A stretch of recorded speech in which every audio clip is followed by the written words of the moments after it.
Welcome back to our video. So, today's video is all about foodies.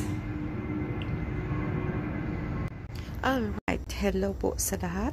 At ito po ang gagawin natin, ang video recap about all about the foods that I upload before. Ito, gagawa tayo ng royal bibingka. Ito po gagawa natin ng hahaluan po natin ng buko. O tingnan niyo yung ano ng buko, para siyang unggoy. O yun. At yan. Ang ano sa buko, yung sabaw ng buko ay nilagay ko dun sa cup at iniinom ko. Yung po ay haluan natin ng isang cup ng isang can ng gata, 1 can of evaporated milk, and 2/3 of the brown sugar, and mix it all together. At pwede rin yung dagdagan ng egg, 1 egg lang po para maging smooth ang pagkagawa ng ating royal bibingka. O sige, dagdagan natin ng kaunti dahil ini-estimate ko lang po yan. Pero kung you are yung beginners kayo, yung first time yung gumagawa ng ganyan, na lang yun na 1:1. Para sa susunod, kung alam na nyo ang gusto nyong yung tama ng sugar, ay i-adjust na lang po nyo. Pero pag isang pack talaga ng sugar, sigurado ako matamis yun. Pwede rin nyo siyang haluan ng mani. So yun na po ang finished product, diba? Ang sarap niyan, ang ganda. Yun ang tawag na royal bibingka yan doon. Ang nagturo sa akin yan yung kaibigan kong taga Cagayan Valley. Pwede nyo gagawing cupcakes, ganun. Kasi may may pattern ang tawag niyan na para sa cupcake. So nilagyan ko na lang din. At ang tigas, huwag niyo tanggalin siya habang pa siya, yung medyo mainit pa. Kinabukasan, oo, magluto kayo ngayon, huwag niyong kainin kaagad dahil hindi mo maramdaman ang masarap. Ang sarap niya pag siya mainit. Masarap siya, lutuin mo ng hapon, kinaumagahan sa umaga yan, pwede na siyang matanggal at pwede na siyang kainin at ma-feel mo yung sarap talaga.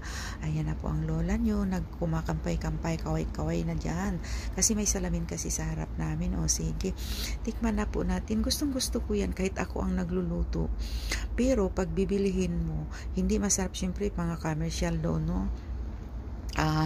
Hindi mo makuha yung lasa nila dahil syempre pangbenta yun, bahala na lang po anong lasa. Ito po ang gagawin natin ay ako dyan ng adobo. Adobo, anong tawag yan? Humba sa Bisaya. Iba yung adobo kasi may suka yun eh. Ito ay wala. Tumawag ako sa sister ko kung paano ito lutuin dahil hindi ko alam ang mga luto-lutong Pilipino. At sabi niya, daw instead sa sugar, para daw maitim-itim din, ganito cook ang gagamitin natin. Ano ka lang lasa niyan? Talagang first time kung ang luto nito. Tapos pakuluan mo raw at takpan mo hanggang lumalambot siya at lagyan siya ng paminta at yung tawag, bay leaves, yung laurel, para daw mabango. So tingnan natin ang dito, ang resulta. Dagdag pa siya ng dagdag para hindi na ka na mag-add ng sugar kasi matamis na yung coke eh. At hindi ka na rin mag-add ng soya sauce o toyo. Ayan na, o diba ang ganda, ang sarap tingnan. Pero perfect. Oo, ang lambot niya. Alam mo, ang sarap-sarap talaga. Hindi ko ma-feel yung niya, yung taba niya. Ito naman din ang paborito kong lagi kong niluluto talaga yan dahil pag kumain ako ng ganito, wala na akong rice kasi yung high carbs na rin yung kalabasa. Oo. Ayan. Ganun lang po ang ginagawa ko, at asin at tubig kasi hindi ka naman kami gumagamit ng chicken powder, vichin, at Ajinomoto kung ano-ano pang pampalasan nyo like magic sarap. Hindi namin ginagamit yun, kaya ganun lang po. Yun na nga may natira ako doon sa ginagawa kong humba. Yan, hinahalo ko konti ng karne dyan para naman din maging malasa siya. Hayaan na lang natin ng mga kulo-kulo siya dyan. At may iba pa.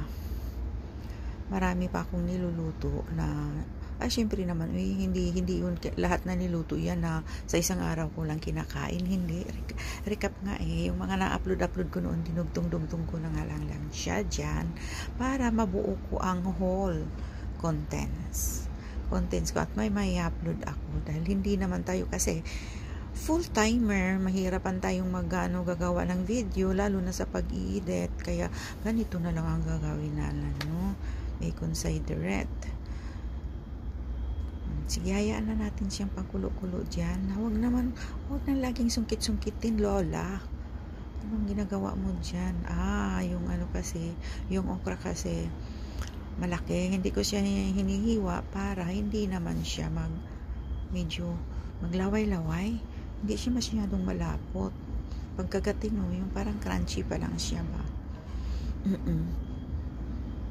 Sige, kulo-kulo ka pa ng kulo. Ang sarap tingnan, di ba?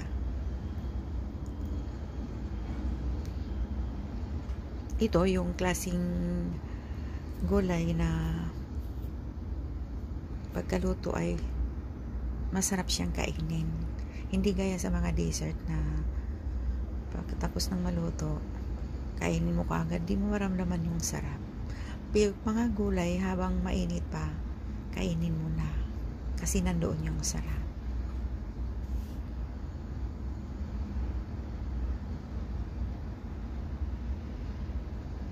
Ang tagal naman.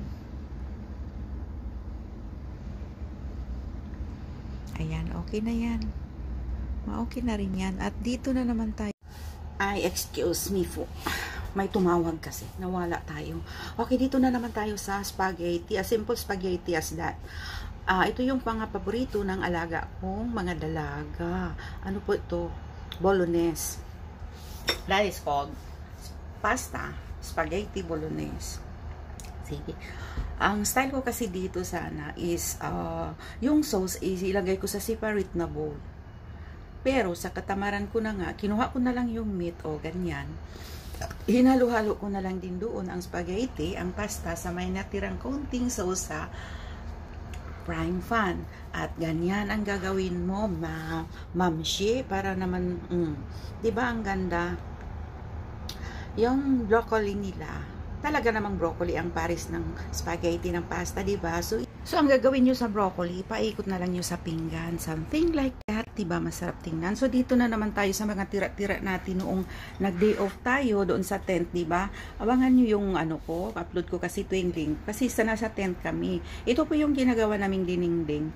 At hindi naubos dahil po sa kadami. Kaya dinala ko sa bahay at ayaw na lang mo yung dulo is na nangingitim siya. Pinutol ko na lang. Ito po, igisa ko na lang din po siya sa, ewan ko naman yung bang sahog ko dyan. Kalabasa rin naman yata, dahil yun ang paborito ko eh. Tingnan natin, nakalimutan ko na, kasi this was last week, may minus pork na konti, para na mga dan may lasa. At, ayun na nga, kalabasa. Yung tira ko pa rin yan dahil bumili ako ng 2 Japanese na maliit na Japanese pumpkin. Iyon po yung hinalo ko. Yung isa, kinain ko na noon the other day. So yan, patipid-tipid naman tayo dahil iba ang kinakain ko kasi kaysa mga amo ko eh. Parang wala na akong budget doon sa amo ko. Wala akong budget doon sa mga pagkain nila. Kaya nagluluto ako dahil kung hindi ako magluto, di wala, gagawin ka ng pusa. Gagawin kang pusa, no? Kung may matira doon, saka pakakapamaalala na ipakain sa'yo. So, ayaw ko ng ganon. Magluto kayo. Yung mga reklamo-reklamo dyan na walang pagkain, magluto kayo para sa sarili nyo. Simple as that. Kahit mga gulay lang, huwag na kayo namimili. O, di man mo, nag-enjoy si lola nyo. Ang sarap-sarap ng kain niya. Ayan. Di ba? At dito lang po ako sa lamisa sa kusina. Meron naman akong table dito. So, dito lang ako kumain kasi ato talaga, hindi talaga si Kunyang o si Inday na maisabay doon sa mga big timer na kumakain doon sa dining table sa labas.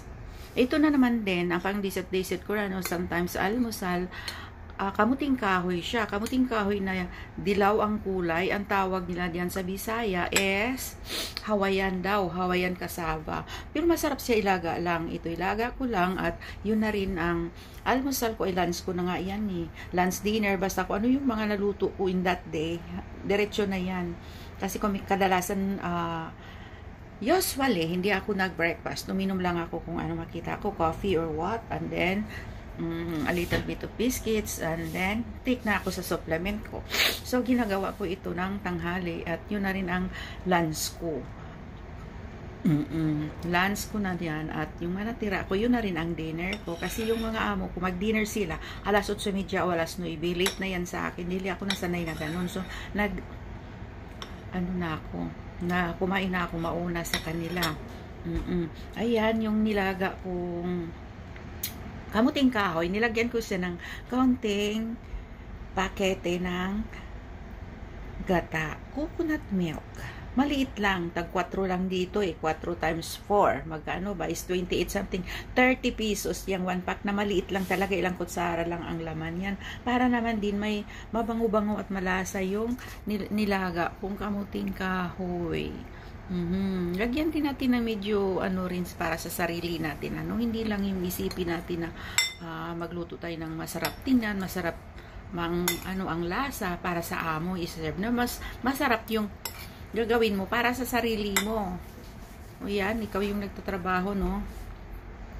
Walang umaga hanggang sa gabi, 12 hours. Ako nga yung, ayan na nga si Lula, ayan, perfect. Yung, ko, yung kangkong ko, wala na akong rice niyan kasi carbohydrates na yan ang kamuting kahoy.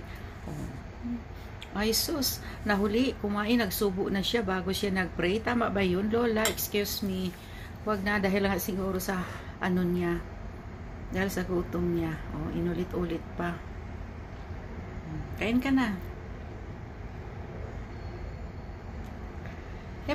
Salamat po sa niyo. Salamat po sa pagpanood sa mga video ko, na kahit naman lang kung ano-ano nag-enjoy kayo.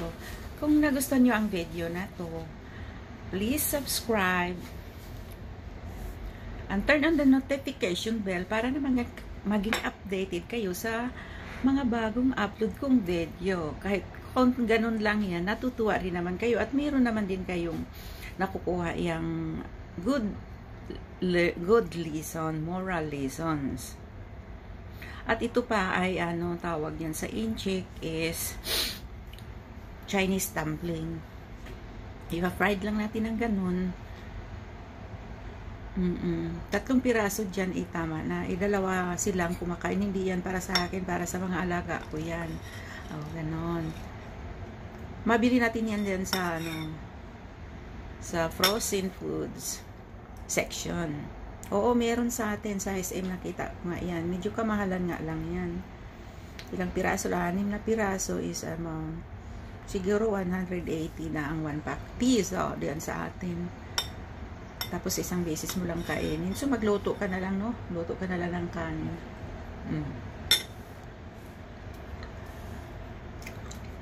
Hindi ko pala na-upload yung lunch ko na yellow corn ang kinain ko. Yung mais ba? Bigas na mais.